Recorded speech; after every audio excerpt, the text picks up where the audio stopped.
복음에는 하나님의 의가 나타나서 믿음으로 믿음에 이르게 하나니 기록된 바 오직 의인은 믿음으로 말미암아 살리라 한과 같으니라. 이 본문은 종교 개혁을 일으킨 아주 중요한 말씀입니다.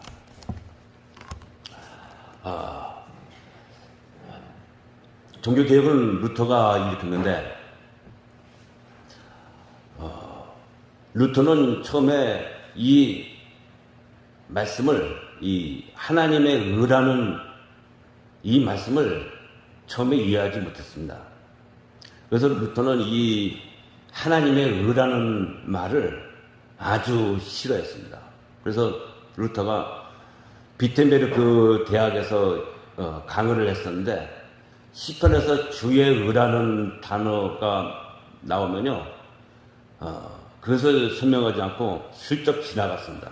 왜냐하면 이 주의 의라는 말이 죄인을 벌하고 의인에게 상을 주시는 그 하나님의 정의를 말한다고 그 천주교에서 배웠고, 그래서 루터의 양심이 말이죠, 자신의 그 죄 많은 자기 자신을 생각하면서 그래서 하나님의 진노를 두려워했기 때문에 루터는 이 말씀을 싫어했습니다. 그런데 루터가 이 로마서 1장 17절의 이 본문을 연구하면서 이 하나님의 의라는 말이 죄인을 벌하는 하나님의 엄격한 정의가 아니라 죄인을 용서하는 하나님의 자비와 같다는 말을 깨달았습니다. 그래서 루터가 싫어했던 이 하나님의 의라는 말이 루터에게 가장 달콤한 말이 됐습니다. 여기에서 종교 개혁이 일어난 것입니다. 모르는 사람들은 뭐 루터가 뭐 면죄부를 반대했대, 뭐 그래서 종교 개혁이 일어났대, 이렇게 말을 하지만 사실은 모든 사람들이 하나님의 이 용서를 받는 방법을 모르고 행위에 의한 그 구원을 추구할 때 루터가 인간이 이 용서와 구원을 받는 믿음의 진리를 발견해서 보니까 천주교가 모든 사람들에게 잘못 가르쳐서 암흑으로 밀어넣고 있었기 때문에 그것을 지적해서 종교 개혁이 일어났고, 그래서 전 유럽을 갈라치고 이 지구의 역사에 일대 사변이 일어난 것입니다. 그러니까 이 하나님의 말씀이 말이죠, 그토록 중요한 것입니다. 하나님의 말씀을 루터가 발견하고 그것을 이해했을 때 지구의 역사가 바뀌어진 거예요. 루터는 이 종교 개혁을 일으키고자 하는 의도가 없었습니다. 단지 진리를 알고 그 진리에 역행하는 천주교를 지적한 것뿐인데 종교 개혁이 일어난 것입니다. 그러면 루터가 발견한 진리, 이 하나님의 의란 무엇인가? 죄인에게 용서와 의롭다 하심을 선언하시는 하나님의 행위, 죄인을 용서하시는 하나님의 방법을 말하는 것입니다. 여러분, 판사가 말이죠, 법정에서 자기 마음대로 피의자를 자기 마음대로 용서할 수 있습니까? 여기 그 법정에 한 피의자가 있어요. 살인할 피의자가 있는데 그 피의자가 그 판사 앞에서 말이죠, 제가 잘못했다고 정말 진심으로 막 그냥 흐느껴 울면서 해결을 합니다. 그러면 판사가 용서할 수 있습니까? 용서할 수 없는 거예요. 만일 판사가 그 피의자를 용서한다면 그것은 이 사회에 큰 악영향을 끼쳐서 법이 지켜지지 않게 될 것입니다. 나도 분통 터지는 일이 있으면 까짓것 확 죽여버리고 싹싹 빌면 되겠구나 하고 범죄를 할 용기를 얻게 될 것입니다. 그러니까 법이 엉망진창이 된다는 거죠. 그렇기 때문에 하나님께서 자기 마음대로 죄를 용서하시는 것이 불가능한데, 그래서 용서할 방법이 없어서 모든 인류가 다 지옥에 떨어져야 할 그 불행 중에 있었는데 하나님께서 죄인을 용서하고 구원할 수 있는 방법을 마련하시는데 그것이 하나님의 의라는 것입니다. 그런데 오늘날 천주교나 동방정교도 그렇지만 이 개신교에서 하나님의 의에 대하여 잘 모르고 있거나 혹은 오해를 하고 있다는 생각을 하게 됩니다. 그래서 제가 생각하는 것은 오늘날의 개신교가 예수님의 십자가를 믿는 데 있어서, 즉 복음을 믿는 데 있어서 복음을 단지 죄를 용서하는 수단에 불과한 것으로 오해하고 있고, 복음을 믿는 그 믿음의 방법에 대해서도 미혹이 있다는 것입니다. 로마서 1장 16절에 보면, 본문 바로 전에 내가 복음을 부끄러워하지 아니하노니 이 복음은 모든 믿는 자에게 구원을 주시는 하나님의 능력이 됨이라. 믿는 자에게 구원을 주시는 하나님의 능력이라고 했습니다. 즉 과거의 죄의 책임에서뿐만 아니라 현재의 죄의 권세에서도 해방을 받는 것입니다. 만일 하나님이 누군가를 용서하시는데 그 사람이 계속 죄 짓는 일을 반복한다 합시다. 그럴 때 하나님의 용서는 현명하지 못하고 무가치하다고 여겨지고 하나님은 피조물의 존경심을 잃게 될 것입니다. 그리고 그것은요, 하나님 나라의 통치를 이태롭게 할 것입니다. 그렇기 때문에 하나님께서 누군가를 용서한다면 그에게 죄를 정복하고 의롭게 살 수 있는 능력까지 주시는 것입니다. 여기 어떤 사람이 말이죠, 죄의 확신 단계에서 죄를 깨닫는 단계가 있고 죄를 확신하는 단계가 있어요. 죄를 깨닫는 단계는 여기 어떤 그 피의자가 있는데 그 사람이 경찰서에 올 때까지는 그 사람이 자기가 그 죄인이라는 것을 별로 느끼지 못해요. 그런데 조사가 끝나고 유치장에 탁 들어갔을 때 그 사람이 내가 잘못을 한 것 같다, 내 문제가 큰 것 같다 하고 자기가 그때 그 죄인이라는 것을 조금 느끼게 됩니다. 그런데 죄의 확신 단계가 있어요.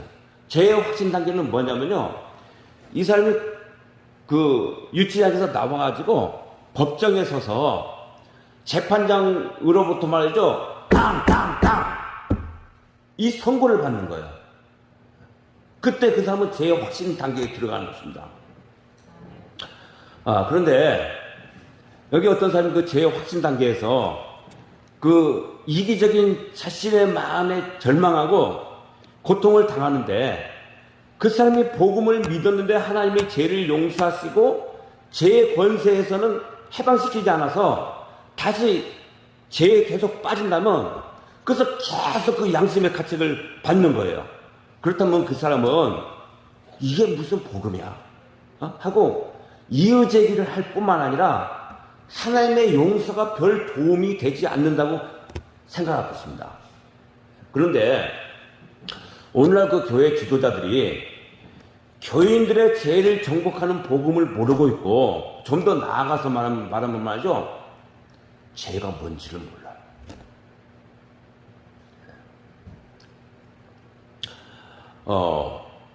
그렇기 때문에 그 교인들이 말이죠, 헌금 잘하고 주일 성수하고 목사님 말 잘 들으면 그것으로 만족하고 그들을 죄에서 해방시킬 생각을 하지 못하는 것입니다.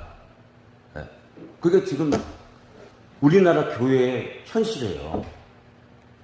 그러니까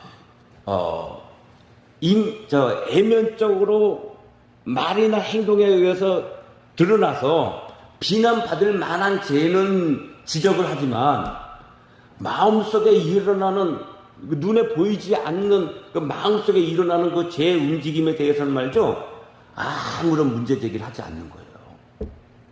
그래서 그 결과는 말이죠, 그 대부분의 기독교인들이 구원을 얻지 못하고 흑암 속에서 살면서 자신이 천국에 갈 것이라고 안심하는 것입니다. 그렇기 때문에 지금 그 개신교도 말이죠, 종교 개혁 이전에 로마 천주교가 거대한 암흑 속에 있었던 것 못지않게 암흑 속에 있는 것인데, 어떤 면에서는 말이죠, 로마 천주교의 암흑보다 더 교묘한 암흑 속에 있는 거예요. 왜냐하면 개신교는 그 믿음에 의한 구원을 부인하지 않잖아요. 실제로는 믿음이 무엇인지 모르는 상태에서 믿음으로 구원받았다고 미혹된 상태에 있기 때문입니다. 로마 천주교는 그런 게 없어요. 그냥 계속 긴장하는 가운데 자신이 행동을 잘못하다가 지옥에 떨어질지도 모른다고 항상 자기 행동을 조심하도록 만드는 그런 체계에 있습니다. 그래서 이렇게 말씀드릴게요. 저쪽 진영이 행위에 의한 구원을 말하기 때문에 분명하게 암흑이라는 것을 알 수 있지만, 이쪽 진영은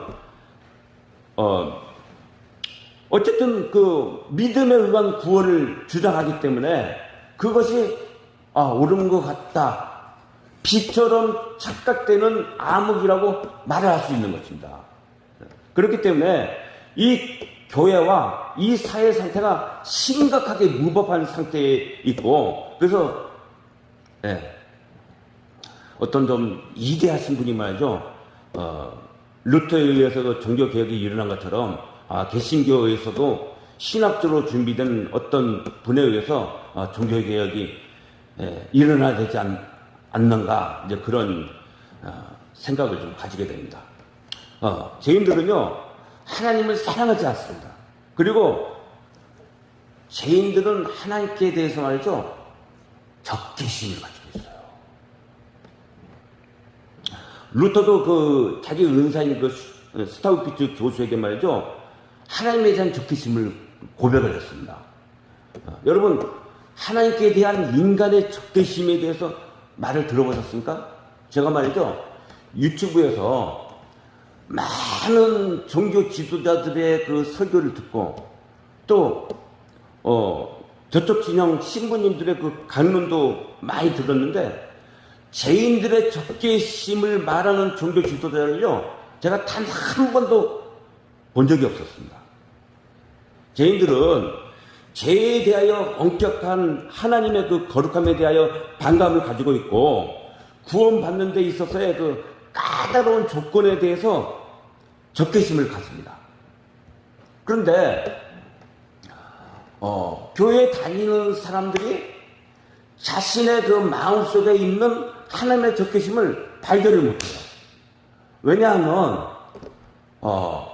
그들은 여러 가지 형태로 하나님의 은혜를 받고 있거든요. 그래서 하나님께서 말이죠, 때때로 내가 너에게 승리의 깃발을 네 손에 쥐어주겠다. 그리고 또 그 하나님이 자기 자신의 삶에 여러 가지로 개입을 하시고 기도에 응답을 해주시기 때문에 표면적으로 하나님께 감사를 드리고 있는 그런 모습을 보여주거든요.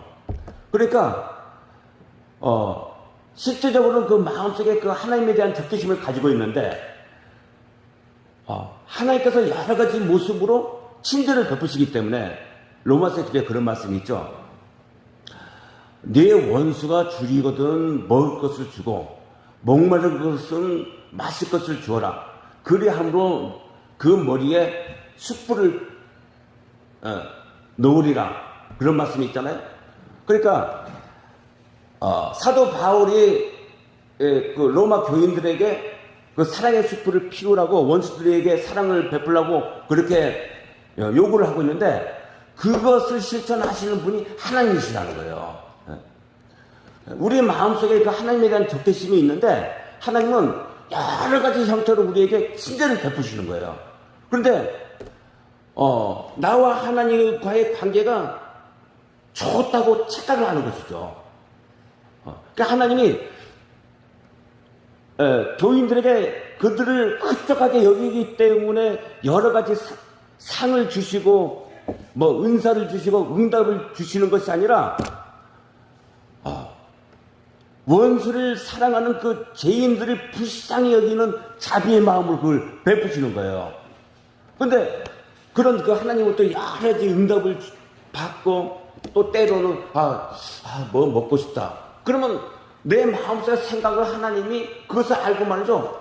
그날 그걸 먹게 해주시고 여러 가지 그 친절한 모습을 보여주신단 말이에요. 그렇기 때문에 자기가 하나님께 대한 그 적대심이 있다는 것을 발견하기가 아주 어려운 것입니다. 근데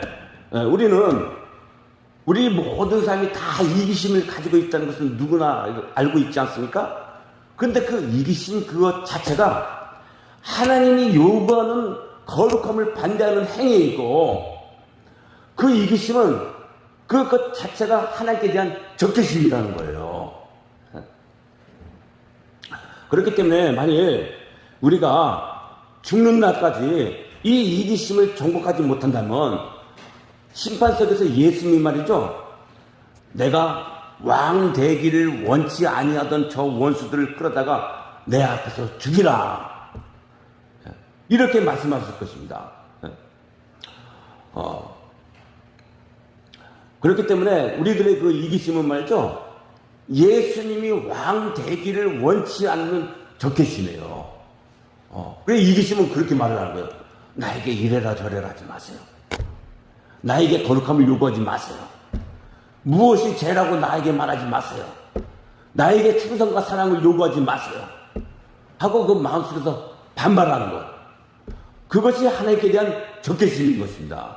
그런데 그 많은 종교 지도자들이 이러한 적개심을 모르고 있고, 또한 앱으로 표현되지는 않지만 그 죄인들의 마음속에서 활동하는 그 이기심, 이런 죄가 영원한 멸망으로 보응을 받는다는 경고를 하지 않는 것입니다. 그래서 죄를 심상히 여기면서 평안하다 하는 것입니다. 그러고는 그 죄인들을 말이죠, 위로하고 격려하는 데 힘쓰는 것이고, 그것이 교인들을 멸망으로 끌고 가는 아주 넓은 길이 되는 것입니다. 그러나 이 죄의 실체와 이 복음을 제대로 아는 사람은 복음 안에 있는 하나님의 능력을 알고 있고 하나님의 의를 전하는 것입니다. 그렇다면 루터로 하여금 기독교를 암흑에서 구하게 된 이 하나님의 의는 무엇입니까?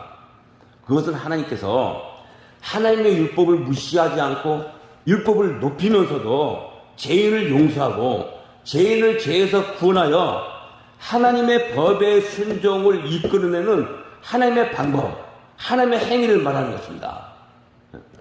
그러면 이 하나님의 죄인을 용서하시는 이 하나님의 방법은 무엇을 통해서 나타나죠?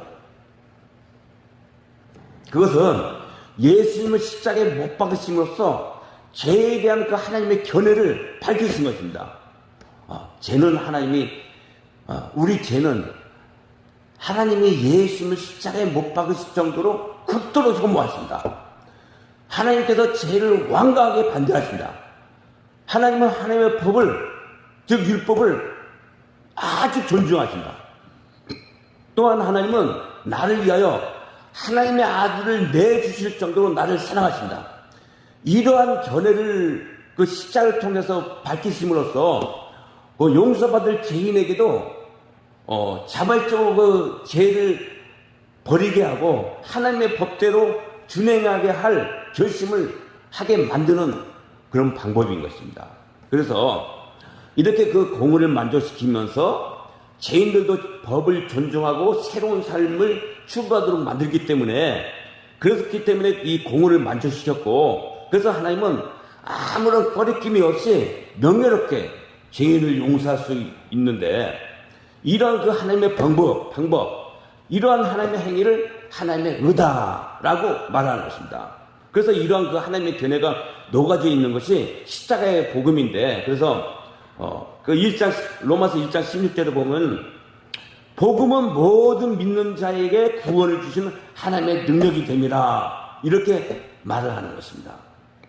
그래서 복음은 믿는 자를 용서할 뿐만 아니라 또한 죄를 정복하고 하나님을 사랑하게 만드는 능력인 것입니다. 그렇다면 하나님을 사랑한다는 것은 뭘 말하죠? 그거는 하나님을 기쁘시게 하는 데에서 내가 기쁨과 만족을 느끼고 하나님을 노엽게 하는 데서 슬픔과 고통을 느끼는 것을 말하는 거예요. 그래서 구원을 받는다는 것은 내가 하나님을 사랑하게 돼서 하나님을 기쁘시게 하는 의를 행하는 것에 지치지 않는 열심으로 성실해지는 그런 상태로의 변화이고 그것을 거듭남이다 이렇게 말을 하는 것입니다. 우리가 이 세상에서 이 용서와 구원을 받는 것은 말이죠, 하나님의 의로 말미암습니다. 성경이 그렇게 말을 하기 때문입니다. 복음에는 하나님의 의가 나타나서 믿음으로 믿음에 이르게 하나니 기록된 바 오직 나의 의는 믿음으로 말미암아 살리라 함과 같으니라 라고 증거하기 때문인 것입니다. 그래서 이 하나님의 의 또는 믿음의 의로 구원을 받는 것입니다. 그렇다면 우리가 이 세상에서 하나님의 의로 구원을 받는데 만약 우리의 이 세상에서 삶이 끝나고 죽으면 저 천국에 들어가는 것은 누구의 의로 들어가는 것이죠? 아십니까? 그건요, 나의 의로 들어가는 거예요. 자, 예수님이 뭐라고 말씀하셨냐면요, 만일 너희 의가 서기관과 바리새인들의 의보다 더 낫지 아니하면 내가 너희에게 이르노니 결단코 천국에 들어가지 못하리라. 이 말은 만일 너희 행실이 서기관과 바리새인들의 행실보다 더 낫지 않으면 결단코 천국에 들어가지 못하리라 라는 말인 것입니다. 그런데 어떤 사람들은 이런 말을 하면요, 이런 반론을 펴요. 뭐라고 얘기하냐면 우리는 예수님께서 우리 죄를 위하여 죄값을 갚아주시는 죽음의 대가를 치르셨기 때문에 나의 의가 아니라 나를 대신해서 순종하신 예수님의 의로 천국에 간다는 거예요. 비록 나는 죄를 짓는 이기적인 죄인이지만 하나님은 나의 죄를 보지 않으시고 나를 대신해서 순종하신 예수님의 거룩함을 보고 천국에 보내주신다는 거죠. 이거 사실입니까? 미혹입니까? 이런 말은 미혹인 것입니다. 왜냐하면 예수님이 직접 말씀하시기를 너희에게 전가된 의라고 하지 않고 너희 의라고 소유격을 썼기 때문입니다. 그래서 심판 때에 예수님이 말이죠, 우리에게 영적 기도 했어 안 했어? 혹은 뭐 구원의 확신이 있어 없어? 이렇게 물어보지 않고 어떻게 살았느냐로 예수님이 심판하신 거예요. 이거 로마서 25장에 보면 말이죠, 죄인들은 N편에 세우고 양과 염소를 가르듯이, 그리고 의인들은 오른편에 세우고, 이 로마서 25장에 그것이 자세하게 나와 있습니다.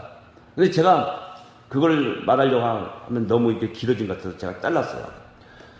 그래서 거룩함이 없으면 주를 보지 못하리라 라고 말을 하는 것입니다. 여기서 주할 것은 율법 행위에 의한 자기 의와 하나님의 의에서 나오는 거듭남에 의한 의를 분별해야 되는 것입니다. 저희가 열심히 있으나 하나님의 의를 모르고 자기 의를 세우려고 힘써 하나님의 의에 복종치 아니하였느니라. 천주교는 말이죠, 거듭남에 의한 그 성품으로 선을 행하는 것이 아니라 타락한 자기 본성에서 나오는 자신의 능력으로 선을 행해서 천국에 가려고 하는 것입니다. 그러나 개신교 신자들도 대부분이 그 거듭남을 말을 하는데 거듭남이 무엇인지도 모르고 그래서 사실은 자기 의를 세우면서 천국에 가고자 하는 그런 오류를 범하는 것입니다. 그러나 이 하나님의 의를 모르면 말이죠, 그러한 그 율법 행위에 의한 자기 의는 하나님께 받아들이지 않는 것입니다. 그러니까 저나 여러분이 교회를 열심히 다녀야 하겠지만 그냥 열심히 다니는 걸로 끝나면 하나님의 생명을 얻지 못하는 것입니다. 그렇기 때문에 우리가 신앙생활을 열심히 하고 교회를 열심히 다녀야 하겠지만 그냥 열심히 다니는 것이 아니라 하나님의 의를 알고 하나님의 도우심을 따라서 회개하고 도우심을 받아서 믿고 하나님의 보호하심을 받아서 끝까지 거듭남의 성전을 잃지 않고 유지하면 말이죠, 넉넉히 저 천국에 들어가게 되는 것입니다. 그렇기 때문에 여러분 참된 회개와 하나님의 의를 여러분 구하시기 바랍니다. 그래서 예수님이 그렇게 말씀하셨습니다. 너희는 먼저 그의 나라와 그의 의를 구하라. 하나님의 의를 구하라는 거예요. 이 로마서 1장 17절에 나오는 하나님의 의를 구하라는 거예요. 다른 것보다도 먼저 그의 나라와 그의 의, 하나님의 의를 구하라. 네, 이렇게 말씀하신 것입니다. 여러분 끝까지 이 하나님의 의를 연구하시면서 이 하나님의 의를 구하십시오. 네, 감사합니다.